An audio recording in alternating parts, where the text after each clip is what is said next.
Thank you for coming. அரண்மனை 4 என்னோட 6வது படம்.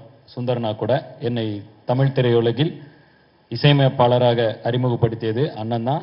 அதுக்கப்புறம் தொடர்ந்து இயக்குனராகவும் நடிகராகவும் அறிமுகப்படுத்தியது அண்ணன் தான். ஸோ அவர் என் மேலே இன்னும் வச்சுக்கிட்டு இருக்க நம்பிக்கைக்கு என்னுடைய முதல் நன்றியை தெரிவித்துக் கொண்டு, அரண்மனை 4 1, 2, 3 எப்படி மிகப்பெரிய வசூலில் மிகப்பெரிய வெற்றி படங்களாக அமைந்ததோ, அரண்மனை 4ம் மிகப்பெரிய வெற்றி படமாக அமையும் அப்படின்னு வேண்டிக்கிறேன்.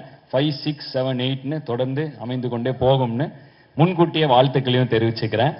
இந்த படத்தில் ரொம்ப அருமையான ஒரு இது என்னன்னா இப்போ இந்த படத்தில் லீட் பார்த்தா ஃபீமேல் ஓரியன்டாக தமன்னா ராஷிகானா 2 பேரும் ரொம்ப நல்லா இருக்காங்க. ஸ்க்ரீனில் பார்க்காதும் தமன்னா ரொம்ப நேச்சுரலான ஒரு லுக்கில் இருக்காங்க.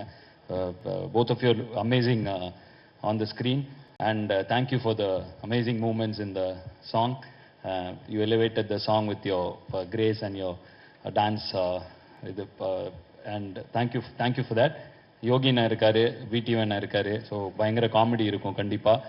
அண்ட் சரளாமா இருக்காங்க, ஸோ கண்டிப்பாக ஒரு நல்ல ஒரு காமெடி இருக்கும் இந்த படத்தில்.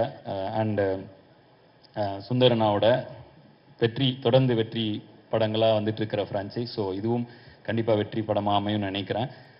அண்ணன் பக்கத்தில் இருக்கப்ப பொதுவாக தனியாக இருந்தால் நிறைய பேசலாம், பட் அண்ணன் பக்கத்தில் இருக்கப்ப ஒரு மரியாதை காரணமாக நான் இதோட என்னுடைய உரையை முடித்துக்கொண்டு அண்ணன் கையில் மைக் தரேன். ஸோ தேங்க்யூ அண்ணன், thank you for every thing, not only for this movie but for every thing. நன்றி அண்ணன். அண்ட் அனி, தேங்க்யூ.